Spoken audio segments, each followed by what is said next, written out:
Welcome to the Word on Fire Institute. I'm Andrew Petiprin, Fellow of Popular Culture. Today we continue a 3-day summit on Catholic social teaching. And I'm pleased to be able to welcome today Professor Charles Camosy, who is Associate Professor of Theological and Social Ethics at Fordham University. He is the author of numerous articles and books, including the award-winning Resisting Throwaway Culture: How a Consistent Life Ethic Can Unite a Fractured People. Charlie, welcome to Word on Fire. Hi, Andrew. Good to see you.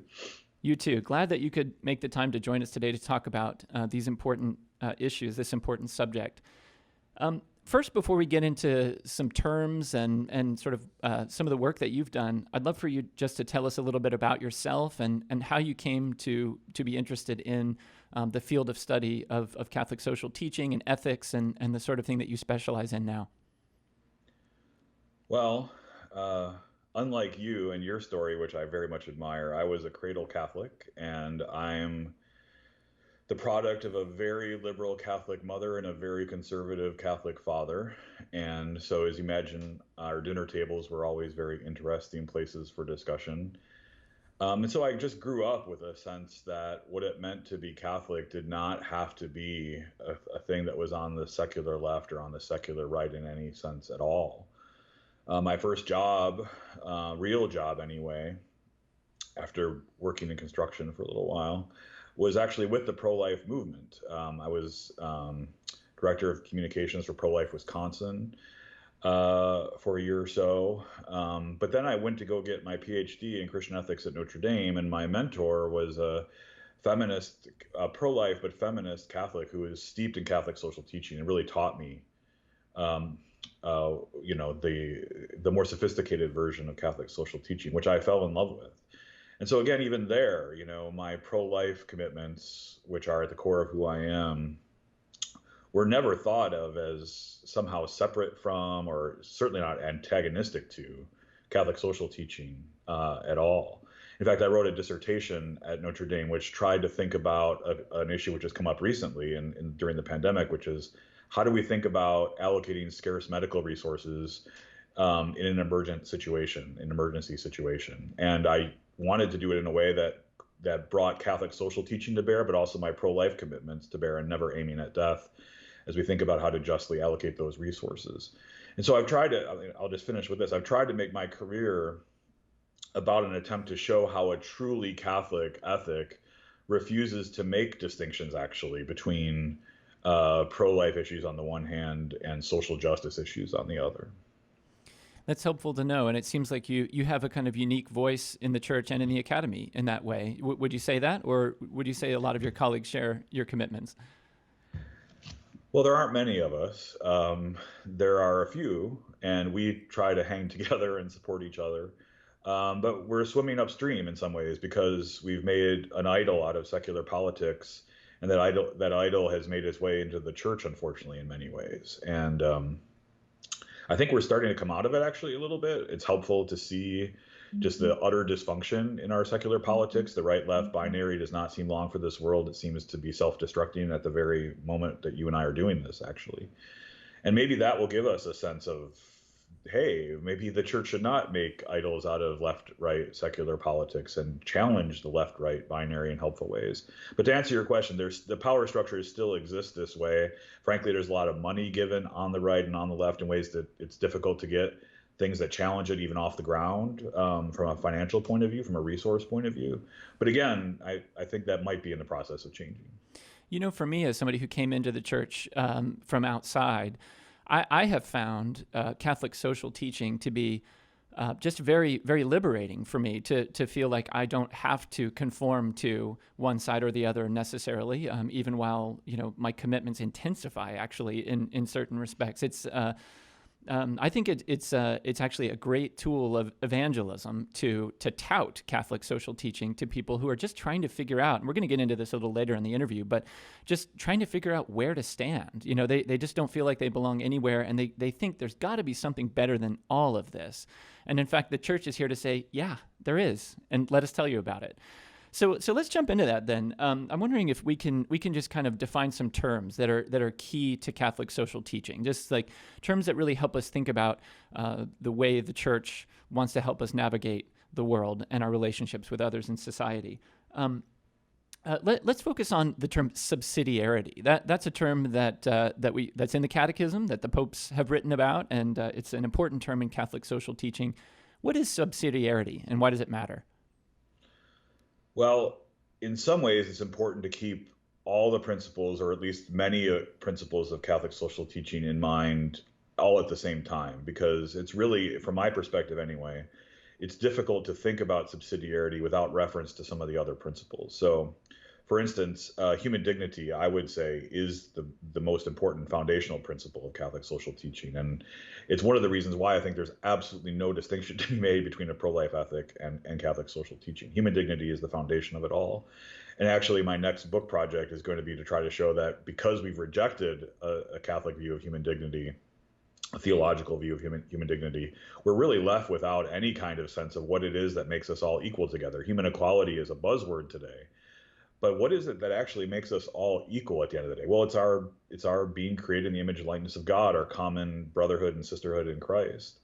Once you start talking about things like rationality, self-awareness, language capacity, memory, you start going into a path where certain members of the human family don't count the same as other members of the human family. And that's fundamentally against Catholic social teaching. It's fundamentally against the principle of human dignity.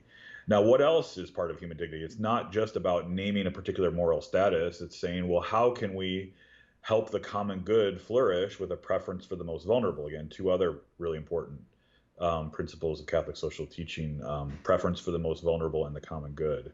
Subsidiarity says, if we're going to do that, you have to do it in a way, or you should be trying to do it in a way, as much as possible, in a way that's closest to the people, in a way that is most accountable to the people, that is most aware of the diversity and reality, lived experience of actual people, and how that varies from town to town, state to state, country to country. And so while there's another principle called solidarity, which we can talk about if you'd like, that talks about us being all brothers and sisters, subsidiarity says, yes, that's true, but in order to treat people with the dignity they deserve, to treat them as our brothers and sisters, we sometimes have to treat them differently based on their local situation, based on their particular needs, based on their true diversity. And so, therefore, subsidiarity says, we need to bring social justice to the lowest level possible, and not artificially keep it at the highest levels of government. Yeah, and maybe you could connect that then to solidarity, because it seems to me that we have in the terms subsidiarity and solidarity in the secular world, a caricature of each one of those sort of leads us into a kind of right-wing libertarianism on the one hand and a kind of left-wing totalitarianism on the other hand. But the Church actually holds both of those together, the subsidiarity principle and the solidarity principle. So how does the solidarity then relate to the subsidiarity in the larger picture? Yeah, so solidarity, which was a central point of St. John Paul II's pontificate and his ministry before he became Pope, what is to say that we all are brothers and sisters and in sharing a common humanity with each other. All really are responsible for all, is a phrase you sometimes hear associated with solidarity. And this is what pushes subsidiarity to not just push for the lowest level possible, though it does do that. It also says we have to go to the highest level necessary. So some people like to say, Catholic moral theologians like to say, subsidiary is a two-sided coin. It is the lowest level possible, yes, but what keeps it from being a kind of simplistic libertarianism is, well, actually, solidarity demands you go to the highest level necessary to meet the needs of people. And if that means having a federal Medicare program for vulnerable populations at the end of life, say, or in retired life, say, that's what it means.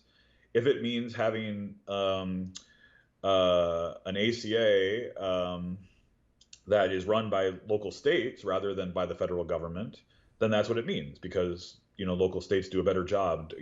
Texas knows what it needs and how it's different than New York, and New York knows what it needs and how it's different than Washington. Wisconsin knows what it needs and knows how it's different than all of them. I say this as a proud Wisconsinite.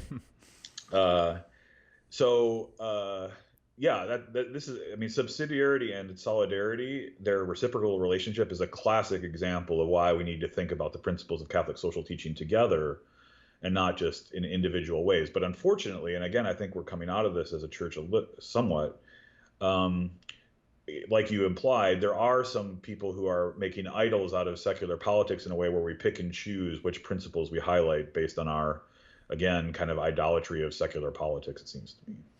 And do the two together and other principles as well add up to aiming at this goal of the common good? I mean, this is a term that I'm now hearing occasionally on the lips of some politicians. And I would imagine there are a lot of people out there wondering, what do they mean when they say that? Are they applying these terms of subsidiarity and solidarity? Are they? I mean, what do they mean? What should they mean? Well, it's easier in a Catholic context to say what the common good is not than it is to say what the common good is. So some, especially in my world of academic ethics, tend to think of the common good in utilitarian terms, or at least consequentialist terms, like, okay, you can add up all the pleasure and pain points, do an analysis, and we want to maximize the pleasure points over the pain points. That's the common good. That's not a Catholic understanding of what the common good is. The common good has to be, first of all, consistent with human dignity first. So again, thinking of these things all together is super important. So you can't just do a straight up no chaser utilitarian calculation where human dignity gets lost. That said, producing good consequences is part of what the common good is, like making sure. That's why we talk about the highest level necessary in subsidiarity. Well, what does that mean? It means, well, we actually have to produce what is owed different populations, especially with the preference for the most vulnerable. And if you're not producing at the lowest level, if local churches and schools and other organizations that are more local are not getting it done, frankly, then you have to go to the highest level necessary to meet the common good. But we can also imagine that the converse being true, where the highest, those that are doing the highest, trying to do it from the highest perspective, are also not meeting the common good. I think we're actually seeing that in some of our very stubborn poverty numbers over the last several decades. We've increased spending quite a bit. It's certainly coming from the right place. It doesn't seem to be moving the needle on poverty very much. So that might be one place where we say, actually, we might have too high an approach, where our approach is too focused on distant government programs that are not diverse enough, not related to the local communities enough, not aware of the local situations enough, and we ought to be more subsidiary. But the common good is the end of all of it. How that gets articulated is very, very difficult and would go well beyond the 45 minutes we have today. So that's helpful to know. And before we move into some of your work and some other things that are really interesting about Catholic social teaching, I wonder if we could just touch on one more definition that is kind of a hot button one, the term social justice. And this is a term we hear an awful lot in the culture, and it's in the Catechism of the Catholic Church. It is a term that Catholics use. What do we mean by it, and what maybe can we say when we use it that can speak to people who are genuinely concerned about that? Yeah, so boy, this is just a minefield of confusion and just horribleness in our current milieu. In fact, I know of a book written by Noah Rothman, who writes for Commentary Magazine on this topic, and he essentially blames Catholicism and Catholic social teaching for bringing this term into contemporary parlance. And he's actually not wrong in some ways, because the Catholic Church and Catholic social teaching really was the first organization to bring the term social justice into serious consideration. And of course, it doesn't mean what it means in some circles today, which is essentially a laundry list of, again, an idolatrous focus on maybe leftist politics or something like that. That's not what social justice is in the Catholic Church.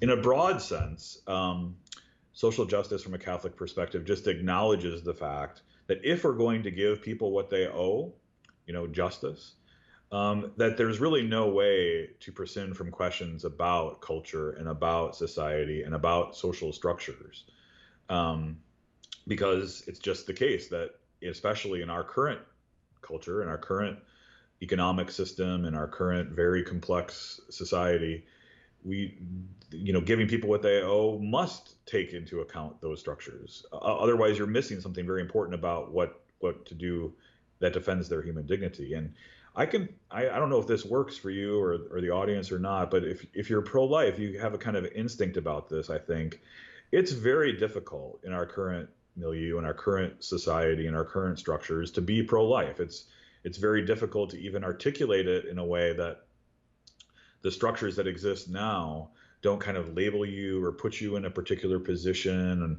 And therefore, a lot of people with these views are actually, frankly, embarrassed to talk about it. They have to use different language sometimes to even talk about it in polite society, in polite circles.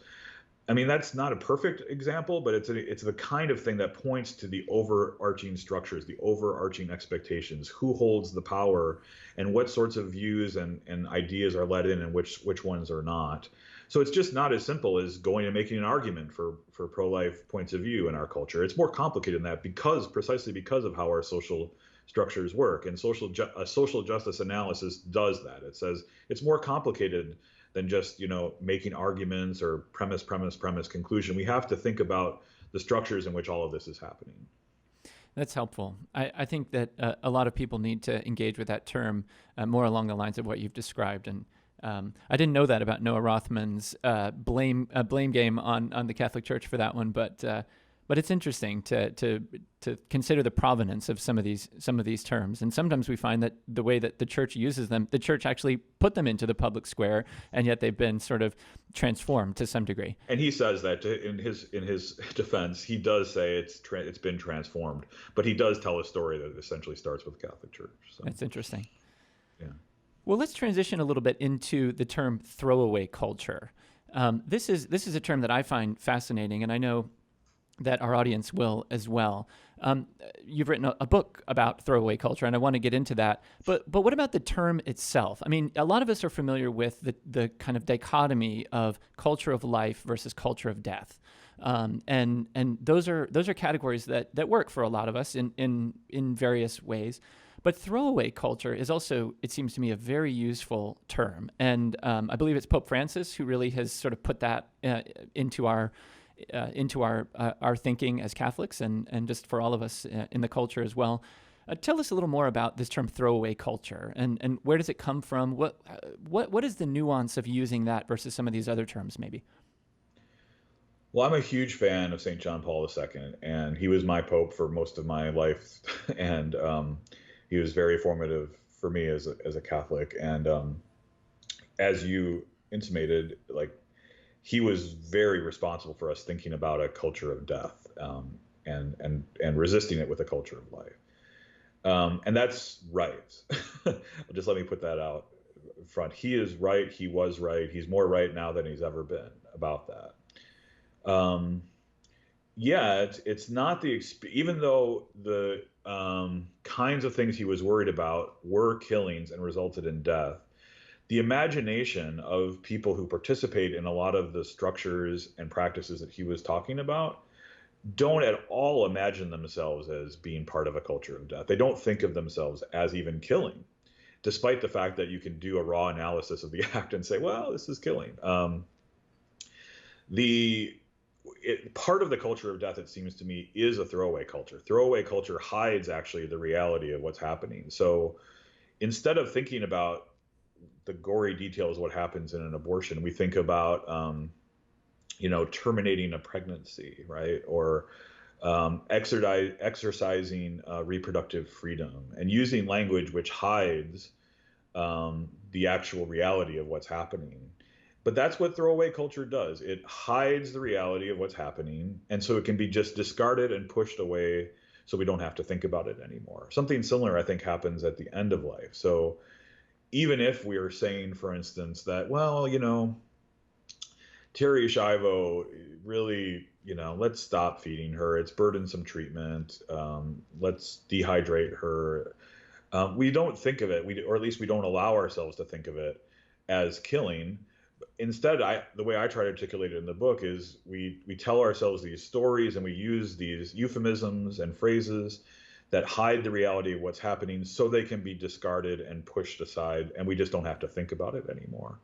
And that's why I think in some ways, when those of us who are pro-life use the very direct language about killing, we get such a visceral emotional response, because the very thing pro-life or that throwaway culture is trying to shield people from is that reality. So when pro-lifers, whether it's with signs or language or arguments, pushes all that aside and gets to the actual truth, and it is the truth of what's happening, it becomes very difficult for people who are involved in that or have been involved with that to really connect with what is going on. So I think it's actually better, it's actually more evangelical, and it's not wrong to instead frame it as throwing away, discarding, pushing to the side. And this does come from Pope Francis, and he connects it very rightly, in my view, to a consumer culture where a person's value has nothing to do actually with anything objective, but rather the value that it has to me or to the culture or society at any particular moment. So we are the lords of life and death, not God. And if that's the case, then these things become more easy to do. But at least in my experience, and I'll finish with this point, people who tend to be most skeptical of pro-life interventions in this regard tend to be very open to arguments around consumerism and around throwing away, discarding, and can see the logic there. And so if you can compare it, in fact, to how consumer culture and throwaway culture works in other contexts, I like to use environmental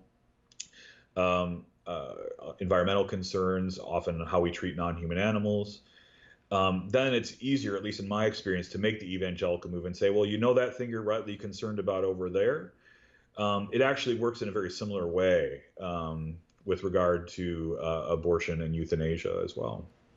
Yeah, let's dig into that a little bit, because it seems like, life issues, like if you were to sort of just stop someone on the street, maybe a relatively informed person, and say, like, what is, like, a Catholic is pro-life. Like, what does that mean? The person would say, well, they're against abortion or something like that. Or they might say, well, I think they're against euthanasia too.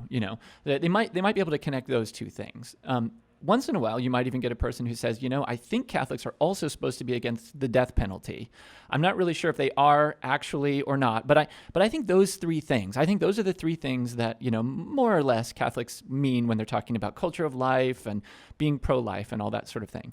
But the thing that I love about the term throwaway culture that Pope Francis gets into in Laudato Si and in lots of the things that he's said and written, and which I think you do to a really wonderful degree in your book, Resisting Throwaway Culture, is broadening that. You've already touched on a few of those, but broadening this idea of life issues and throwaway culture to an extent that isn't just framed in these agonizing decisions that people have to make about whether to give birth to a child, how to comfort an old person when they're on their deathbed, whatever. But it's baked into all the stuff that we do, right? So I wonder if you could unpack a few more of those. You talk in your book about even things like hookup culture and the way that we date and the way that we kind of treat each other and interact with each other in the sphere of relationships. Maybe you could say something about that, especially to sort of younger people who are sort of wondering how to figure all that stuff out now. Yeah, and I start with the first topic actually in the book by focusing on sex and sex cultures, and spend a lot of time in that chapter talking about throwaway culture or hookup culture, because that's the dominant sexual culture in our own culture at the moment. And it's classic throwaway culture, just as in abortion and euthanasia, throwaway culture uses language and practices to turn people into things and then use them and discard them, often violently. Hookup culture does the same. In fact, it's built in to all of my students get this almost immediately when we make the connection. The whole point of hookup culture is to have a sexual relationship with somebody that's not a real relationship, that's a detached relationship, to treat the other person, mutual treating of the other person as a mere object to be used, sexually used. The difference that doesn't make it a typical example of sexual violence is that both consent to being used. But that's deeply unsatisfying, and my students know that. Most young people have a deep sense of of this being deeply unsatisfying in their lives. And what I argue anyway is that Pope Francis gives us a counterculture to talk about when it comes to all of these issues, and that's a counterculture of encounter and hospitality. And that's the church's teaching on sex, is that the unifying aspect of sex is one of encounter and hospitality to your partner, but also a kind of encounter and hospitality to new life, that comes from the teaching of Humanae Vitae and the church more broadly. And this, but then we could get caught again in the left-right dichotomy and say, well, yeah, get in line, Catholics, with Humanae Vitae on this question, and we should, but the principle, if it's applied consistently, and any rational person who cares about truth has to apply their principles consistently. I was a philosophy major as undergrad. My favorite philosophy professor once said, principles are like buses. They're not like taxis. You have to follow them wherever they go. You can't just tell your principles where they end up. The principle of hospitality and encounter, where those principles end up, have implications too on other sets of issues, especially when it comes to how we treat the poor, the immigrant, the stranger, the refugee. And of course, Catholic teaching makes no distinction between those principles. I mean, in relative weight, obviously, abortion is a preeminent issue, but no distinction in how we should reason about those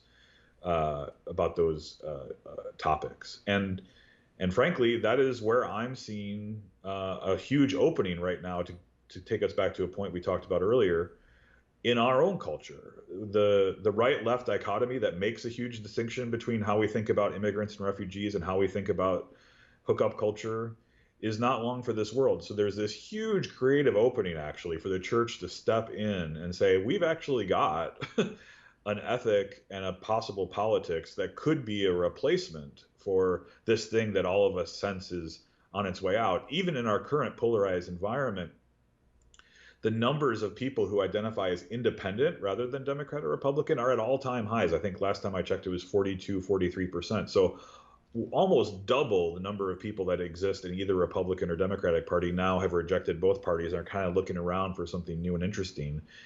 And from my money, this is and from my experience, actually, this kind of ethic, the church's ethic, is something that can really speak to our current moment. Let's get into that a little bit. I want to come back to some of the particular kind of issues of throwaway culture that sort of broaden that idea of life issues. But you use the term exhausted majority in your book, I believe, to describe the way that a lot of us feel looking out on the landscape of politics and culture, and we're just exhausted. And I know all the people that I talk to are just, I just can't tell you how many people I talk to who say, I don't watch Fox News or MSNBC. I don't want to get on Facebook. And I mean, they still do these things sometimes, but it's funny. But there's this sense in which, we know that what we're being inundated with is not good for us. We know that. We know there's got to be another way and a better way. And one of the things I love about your book, and one of the things that I think that, the whole idea of throwaway culture can put on the table for all of us is that there is another way. You've already touched on this a little bit, but I wonder if you could say more about that, just this idea of exhausted majority and, signs of hope maybe that you've encountered among people who are looking for an alternative viewpoint. Yeah, there was this really intense study of political affiliation called Hidden Tribes, done a couple of years ago. And they found that a very clear majority of people do identify in this, what they call an exhausted majority. They are not ideological, at least along the lines that we typically think of as ideology. They're open to alternative viewpoints. They are frustrated, especially with social media. One of the most pernicious things about our current moment, and you and I are of an age that we remember a time where it wasn't like this, but one of the most pernicious times of our current moment is that the everywhereness, all the timeness of social media can give us just utterly false impressions about the nature of reality, about what people, and in this case, what people actually believe. So if you just scroll through Twitter or you go through your Facebook feed, you could become convinced that we actually live in this hyper-polarized us versus them fight to the death of left and right. But if you just look at the data again, what Hidden Tribes found is that a very strong majority do not identify with that at all and are totally looking around for something different. One of the things that I try to do in the book, especially towards the end, is suggest that a lot of what got us here is a focus on what the law should be and what public policy should be. And those are important things, even essential things. But an idolatrous focus on it has, I think, pushed us in this direction where even when we are so exhausted and even when we reject both parties or both centers of power and are looking around for something else, we still get pulled back. I can feel it happening now. I can see it in my friends and people just like, oh, I mean, some political scientists call this, oh, they will always, Republicans are coming home to Trump, some people will say, or something like. They always come home. They go out and then around election time they come home. Well, what I suggest in my book is maybe it's time to decide that our home is somewhere else and do some praying, do some meditating, do some adoration of the Blessed Sacrament, go to confession a lot, and listen to where God is speaking to us in all of this, and maybe take a point of view that allows us to live in that uncertain space. I call it taking a political shower or bath, scrub off the dirt and grime and tend to our wounds and just be in God's presence and pray and listen to what God has to tell us. And I wonder, though I don't know, if God will tell us that maybe the next election cycle isn't the most important thing to be thinking about right now. Maybe we have something else, like honoring our primary commitments to our families and our local communities and to the church, and these other distractions about obsessing about whatever thing might happen with the Supreme Court. It seems to be in the news as we record this. It should not be the totally dominant thing that consumes our lives at any particular moment. It does seem, doesn't it, that like with social media, the premise is you can be anywhere or everywhere, but in fact, like deep within, you're sort of nowhere. And That's likewise, right. With the idea that you can sort of construct your own avatar in the virtual world, you can, in a sense, be anybody. But deep within, maybe you're nobody. You don't know who you are. And you mentioned home before, and I thought that was really apt. For me, as someone who's come into the Catholic Church from a Protestant tradition, I get welcome home a lot, and home, and this is an idea that I'm exploring in some of my writing now. I mean, just this idea that like the church is designed to be our home, and so all those things that you just listed, those are going to confession, going to mass, going to adoration, enjoying fellowship with our brothers and sisters in Christ. Like those are the things that our home offers us. It offers us the meals and the fires and the warmth and the belonging and all of these things that, all of us in our politics and in our engagement and online and that sort of thing, we seem to be longing for. And we're sort of replacing those real things with these substitute things and endowing in them so much import. And sometimes I like to say, we're putting things on a foundation that can't hold what we're putting on it. That it can't bear the weight of the love that we're imbuing into these things. And it seems to me that this idea of a consistent life ethic, Catholic social teaching, the teachings of the Church herself are able to offer this home alternative, this just completely different way of viewing the world. And with that in mind, I think that what you're getting at and what we're discussing in this conversation, it reminds me of this funny moment in this movie called Saint Vincent. I don't know if you've seen this, where the Irish actor Chris O'Dowd plays a priest, and he's teaching a group of kids in school, and he sort of like smirkingly, sort of jokingly says, "We think Catholicism's the best religion because it has the most rules," and sometimes from the outside that can be the caricature of Catholicism. But I think in this, what you're describing with throwaway culture stuff and offering this sort of alternative viewpoint to these homesick, exhausted sort of people is to say, actually come in here, and this is where you've got all the freedom. This is where all the life is. And certainly with that example of hookup culture, boy, if you want a fast track to exhaustion, to just wearing yourself out and just wearing down that self-worth, boy, that's the path to take. But the church says feeling totally unfree, right? Yeah. The opposite of free. Like can't get out of it. There are rules for hookup culture, right? So it's not as if you can escape rules. It's just a question of which rules will offer you true freedom. Sorry to interrupt you. No, that's exactly right. I'm so glad that you finished that thought. And it seems to me that the same is true then with so many of these other life issues: immigration, poverty, incarceration, like all of these sort of issues that could be polarizing. For me, it's just so liberating to be in the church and to say, you know what, I can think about these things. I don't always, but I can think about these things completely separately from what the politicians are trying to get, or the way that the narrative has been framed by one particular sort of power group or another.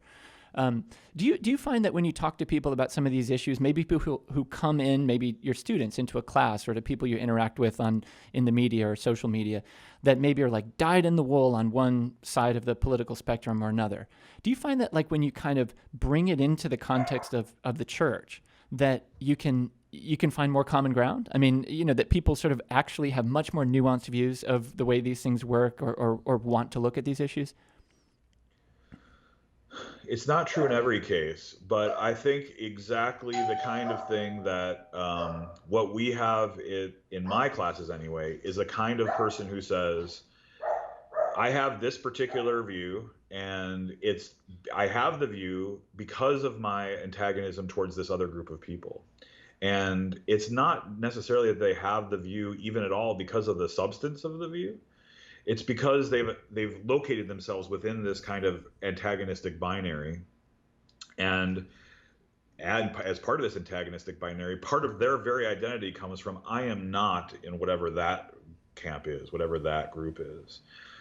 And if you can unpack that, if you can challenge that and say, well, maybe we ought to not be a part of that antagonistic binary. Maybe we ought to look at the merits of these cases. And actually, that antagonistic binary is not even a real thing. It's something that's been created. It's something that's been pushed on us from the outside. My experience is that you can have productive conversations, that those kind of roadblocks to having conversations can fizzle away over time. Now, what you need is a culture of encounter, though, to be able to engage people like this. It's not something that works, in my experience, over Twitter or Facebook. It's not something that works even in I give one lecture or I talk to somebody afterwards over a drink or something. It's something that takes relationship building over time. And I'm fortunate enough to be able to do that with my students over the course of a semester. But this is another important part of what it means to build in a culture of encounter. And it's a kind of meta thing I'm trying to do in the book is, if we're committed to a culture of encounter, it's not just on immigration, on incarceration, on abortion, on sex. It's about how we engage with those who think differently from us on all these issues as well. And again, my experience is if you can set it up in such a way that we talk about those issues where it isn't that antagonistic binary, like my identity comes from all those crazy people who hate immigrants, or my identity comes from being against all those people who want to kill babies, then it's just a very different kind of conversation, often a productive conversation. Yeah. We record this today as we're all still very much in the midst of this COVID-19 pandemic, and we're trying to see our way through all of that with God's help.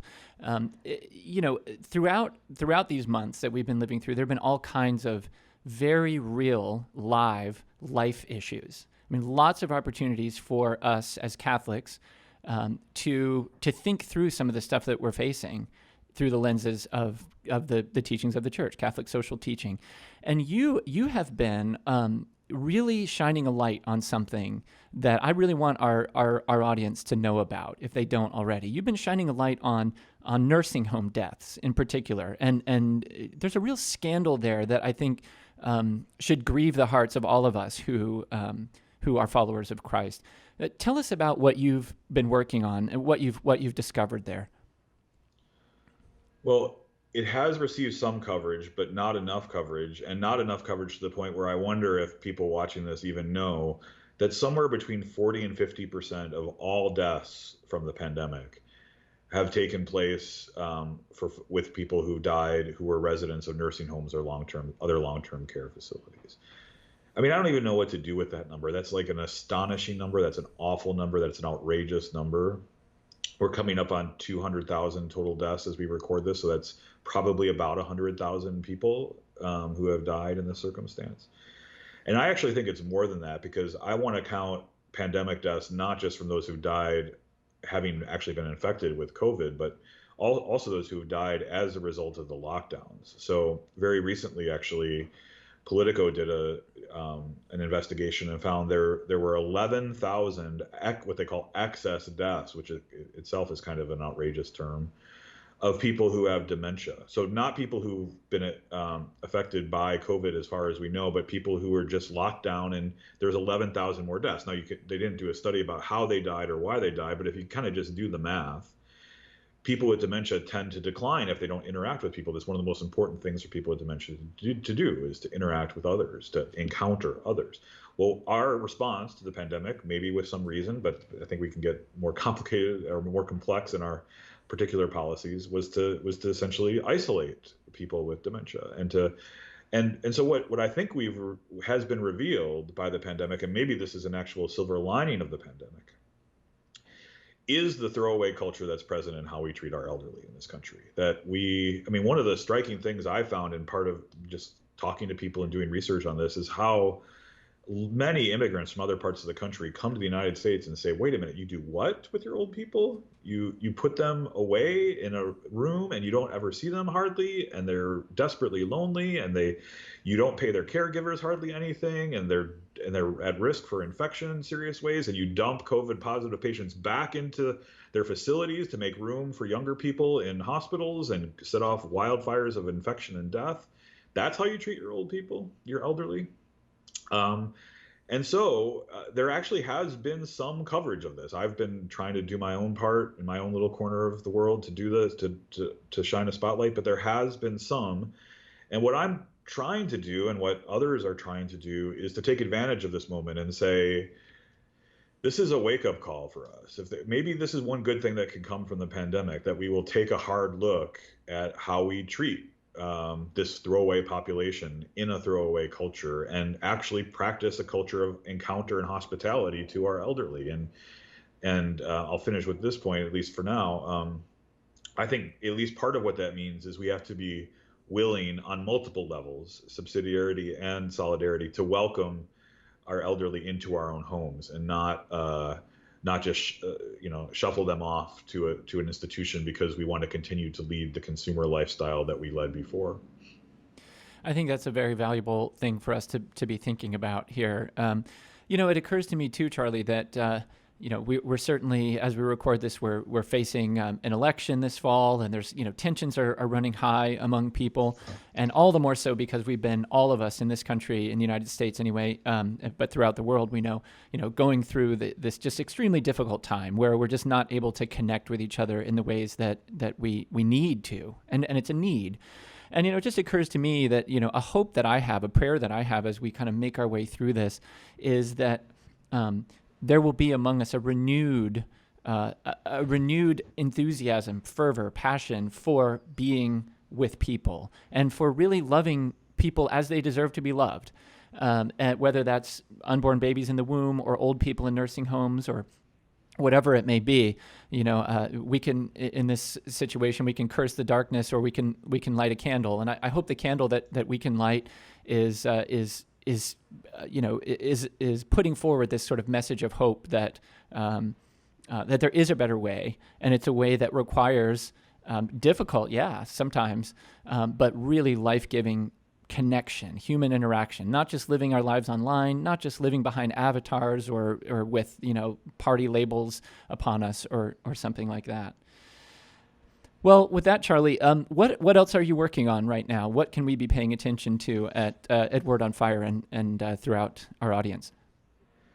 Well, two things I'm working on right now. I mean, part of what I just described here with regard to nursing homes points to a broader question about ethics of the pandemic, and do our ethics change during a pandemic like this? Does our ethics change during a pandemic like this? So I'm working actually on an online course trying to think through those questions. But I've spent a lot more time on my next book project, which I hinted at earlier, which is also related. I didn't know it would be so related when I first started it, to the pandemic, which is taking that first principle of Catholic social teaching, human dignity, and saying what has happened, actually trying to tell a story, a systematic story, historical account of what has happened since we've rejected fundamental human equality, given God-given human dignity. And the next shoe to drop, and we can all tell, probably many of your listeners or those watching this can tell a story about some of that. But I think the next shoe to drop is going to be people with dementia. And there's really no basis, actually, for saying rationality, self-awareness, memory, language is what counts, about children, about older adults. And then to say, well, this one population doesn't have it, they still count the same as us. No, eventually we're going to just say, especially if we're not willing to put resources into their care, we're just going to say, let's face facts. They aren't rational or self-aware the same way we are. They don't have language, facility, or memory the same way we have it, and therefore they don't count the same as us. It's going to happen. It's on its way to happening. I think the pandemic actually accelerated the process. And so in this book, I'm trying to essentially sound the alarm and say, this is going to happen if we don't reclaim this view of fundamental human equality that comes from the first principle of Catholic social teaching, which is human dignity. Good stuff, Charlie. Well, on that note, I want to thank you for joining me today. And I want to point our audience in your direction. Charles Camosy is Associate Professor of Theological and Social Ethics at Fordham University and author of many books and publications, among them the book we discussed today, Resisting Throwaway Culture, How a Consistent Life Ethic Can Unite a Fractured People. For the Word on Fire Institute, I'm Andrew Petiprin.